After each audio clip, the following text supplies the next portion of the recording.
And choose के नीति पर पैसा जिसका लेती हैं उनका भुगतान हो जाता है, जो पैसा नहीं दे पाता है उसका भुगतान नहीं होता है। इसलिए जो लोग उनसे मिलते हैं, जो लोग उनको भुगतान करते हैं, साइड से कुछ देते हैं, उनका जो है वो पे करती हैं, ये चढ़ावा देती हैं, तभी उसका भुगतान होता है। अभी 1 अप्रैल से हम करने वाले हैं और इसी परिसर में हम करने वाले हैं। अगर हमारी जो मांगे हैं और जो जायज़ मांगे हैं अगर उसका नहीं किया जाता है, समाधान नहीं किया जाता है, तो हम आगे भी इससे अपर अधिकारी को लिखेंगे। नमस्कार, मैं देवांशु, आप देख रहे हैं लोक जागरण न्यूज।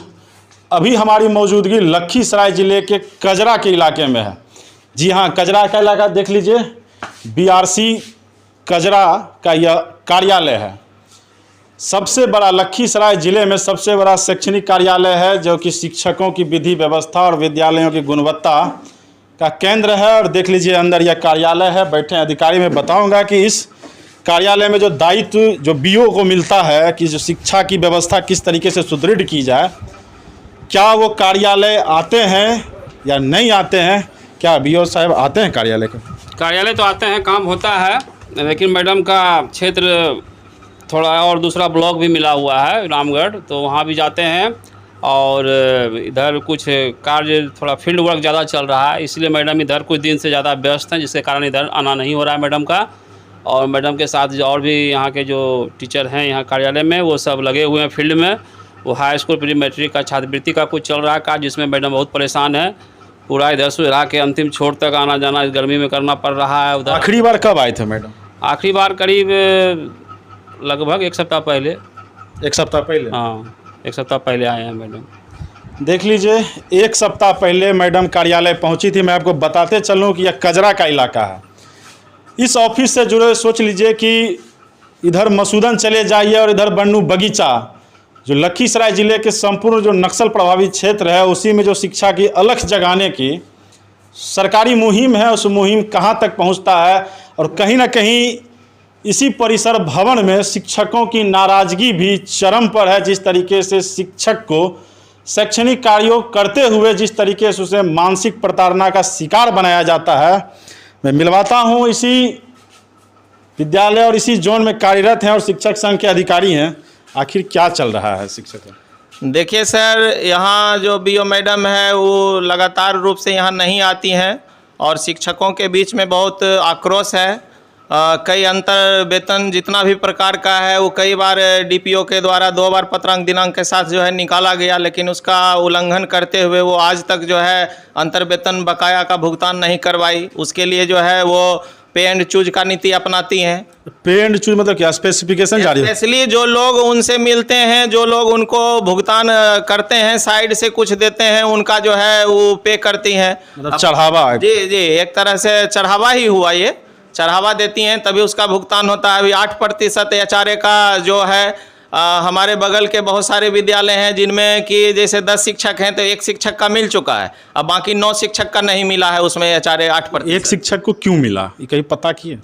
1 शिक्षक का जो मिले हैं वो नियमित हैं, बाकी जो टीचर हैं वो सभी नियोजित हैं। तो मेरा कहना है कि एक ही विद्यालय में 10 शिक्षक हैं तो 1 शिक्षक जो है वो 8% के दायरे में आ रहे हैं उस विद्यालय का, बाकी 9 शिक्षक 8% के दायरे में नहीं आ रहे हैं। तो ये कैसे हो सकता है? यही देखिए विद्यालयों में चल क्या रहा है। मैं आपको बताता हूँ कि एचआर 8% देना है ना, एचआरए 8%, वो के नगर परिषद से जितनी दूरी पे, इसीलिए जी। तो 1 शिक्षक को मिला, बाकी शिक्षकों को नहीं मिल रहा और इसके लिए मैडम चढ़ावा उड़ावा का भी एकदम खेला। हाँ, उसमें जो है मैडम के द्वारा इनका साइन और मोहर हो के यहाँ से जाना है स्थापना को, स्थापना जाएगा तभी मिलेगा। बीच में मैडम है फिल्टर? हाँ, बीच में है। और उसमें जो आपको बताए अंतर बकाया वेतन के संबंध में रुग्ना अवकाश है, मातृत्व अवकाश है और नवशिक्षित जो बकाया वेतन है वो है। उसके बाद आपको 1 अप्रैल 2021 से जो 15% वेतन वृद्धि हुई थी वो दिसंबर 2021 तक का बकाया वेतन है। लेकिन कई बार चिट्ठी निकलने के बाद भी विभाग के द्वारा कई बार चिट्ठी निकला, उसका पत्रांक दिनांक के साथ हम डीएम साहब को, डीओ साहब को, डीपीओ साहब को, सबको हम भेजे हैं। और हम शिक्षक संघ के यहाँ के प्रखंड अध्यक्ष होने के नाते हम 1 तारीख से यहाँ धरना प्रदर्शन भी करने वाले हैं। इसी 1 अप्रैल से? इसी 1 अप्रैल से हम करने वाले हैं और इसी परिसर में हम करने वाले हैं। अगर हमारी जो मांगे हैं और जो जायज़ मांगे हैं अगर उसका नहीं किया जाता है, समाधान नहीं किया जाता है, तो हम आगे भी इससे अपर अधिकारी को लिखेंगे। इसी परिसर में देखिए धरना देने की सोचिए कि किस तरीके का मैनेजमेंट है लखीसराय में। आखिर शिक्षा विभाग में चल क्या रहा है कि एक शिक्षकों को पूरे समूह को धरने पर बैठना पड़े सिर्फ इसलिए कि जो उनका हक है उस बीच में बीओ साहब फिल्टर का काम कर रहे थे। कितने शिक्षक इस अव्यवस्था से प्रभावित? लगभग कजरा के जितने भी शिक्षक हैं सब इनसे नाराज ही चल रहे हैं। सबको इनसे नाराज़गी है। कारण है कि कार्यालय नियमित रूप से आते नहीं हैं, इसीलिए यहाँ का काम पेंडिंग में रहता है और टहलाती हैं। इस बीच में पे एंड चूज के नीति पर पैसा जिसका लेती हैं उनका भुगतान हो जाता है, जो पैसा नहीं दे पाता है उसका भुगतान नहीं होता है। आपको हम बताते हैं कि लगभग 2012 से लेके शिक्षक का बकाया है, कई मद का बकाया है। रुकना 2012 से हम शिक्षक संघ के जब से हम बने हैं हमको कई लेटर इस तरह का आया। एक हमारे सागर जी हैं जो यहाँ आए हुए हैं, उनका हाईकोर्ट से ऑर्डर निकला। हाईकोर्ट के ऑर्डर के आलोक में जो है डीपीओ स्थापना लेटर निकाला कि इनका जो भी बकाया है या जो भी इनका छूट गया है इंक्रीमेंट उसका जोड़ के इसको दिया जाए। लेकिन बीओ मैडम के पास आते आते वो थक गए, लेकिन आज तक उनका काम नहीं हुआ। क्या लगता है दक्षिणा? जी हाँ, वो क्लियर है, वो क्लियर है। जब तक चढ़ावा नहीं होता है, जब तक सेवा नहीं दिया जाता है। अच्छा, गोल मटोल बात बोलते हैं कि चाय पानी नहीं दोगे। चाय पानी सिर्फ कहने का है, चाय पानी के पीछे है कि माने अधिकारी हैं तो कैसे बोलेंगे खुल के कि हमको पैसा दो। तो एजेंट भी बहाल करके रखते हैं और एजेंट के माध्यम से पैसा उनके पास में जाता है। बीओ मैडम का नाम क्या है? बीओ मैडम का नाम है डॉक्टर रंजना है। डॉक्टर रंजना।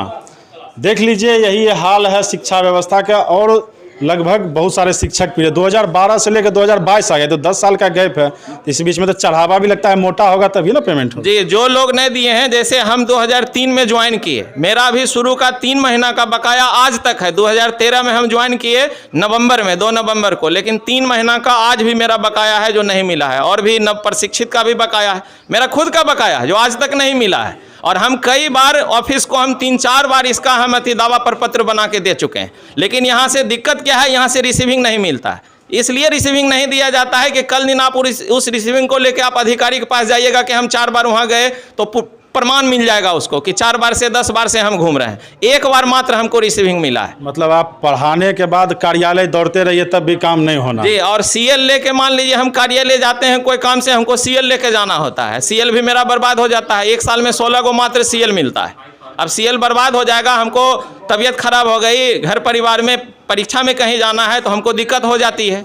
और उस दरमियान में अगर अधिकारी पहुंचते हैं और अगर कोई कहा कि भाई काम से गए हैं तो नहीं मानते हैं, वो रगड़ देते हैं अपना रजिस्टर पर कि झूठ बोल के जो है गया है। उसका तो अधिकारी के पास हम मिलने के लिए आते हैं तो उसका कोई प्रमाण मेरे पास में यहाँ नहीं रहता है कि हमारा वहाँ साइन लिया जाता है रजिस्टर में कि हाँ तुम यहाँ आए हो काम से। क्या लग रहा है बीओ मैडम, अब क्या लग रहा है कि अच्छा ये बताइए जिला अधिकारी महोदय से क्या चाहते हैं इस मामले पे आप?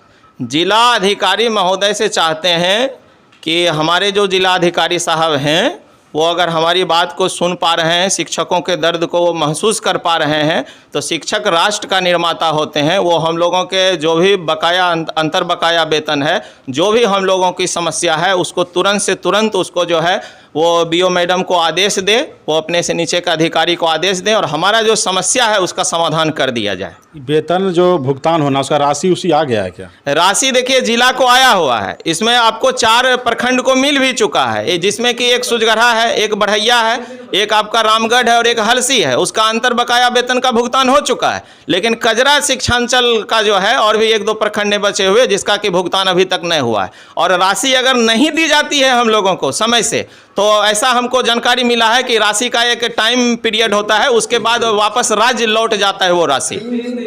3 दिन हाँ 3 दिन और बचा हुआ है। उसके बाद राशि जब राज्य को लौट जाएगी तो फिर इस सेशन में मिलना पॉसिबल नहीं है, फिर अगले साल मिलेगा। देख लीजिए यही है कजरा शिक्षांचल का हाल कि शिक्षकों को अपने मूल मजदूरी के लिए जब धरने पे बैठना पड़ेगा तो आखिर कैसे होगा शिक्षा सुदृढ़ और कैसे होगा शिक्षा का निर्माण। यही वो कजरा का इलाका है, मतलब समझ जाइए कि नक्सल प्रभावित इलाका है। लाख दावे प्रशासन करती हो कि नक्सल प्रभावित इलाके को शैक्षणिक माहौल में लाया जाए, लेकिन प्रशासनिक और अफसरशाही उदासीनता किस तरीके से शिक्षकों को दर-बदर भटकाने की योजना है। 1 तारीख से इसी परिसर में धरना का आयोजन है बीओ मैडम के खिलाफ और कहीं ना कहीं यह आक्रोश बढ़ता जा रहा है शिक्षकों का बीओ मैडम के खिलाफ। मैडम ये क्या मैडम आप भी धरने पर बैठेंगे? हाँ बिल्कुल। मतलब बीओ मैडम तानाशाह है इसी तरीके से, पेमेंट नहीं हो रहा है तो मान लिया जाए साफ, हाँ हाँ ऐसा ही है, वो तानाशाही रवैया अपनाए हुए हैं। मतलब कार्यालय आते भी नहीं। कार्यालय आते भी नहीं हैं और फोनिक सूचना अगर दी जाती है तो फ़ोन रिसीव भी नहीं करती हैं। 1 तारीख से धरने पर बैठ 1 जाए। तारीख से हम लोग को अनिश्चितकालीन धरने पे हम लोग बैठने वाले हैं। देख लीजिए शिक्षिका महोदया थी। इसी तरीके से सोचिए कि एक अफसर के कुछ गलती के कारण, मैं तो दावा करता हूं कि ऐसे पदाधिकारियों की जांच होनी चाहिए कि जो शिक्षकों को परेशान कर कर शैक्षणिक माहौल खराब करने के षड्यंत्र के भागी हैं। बने रहें लोक जागरण न्यूज के साथ। मैं कजरा के शिक्षांचल में हूं।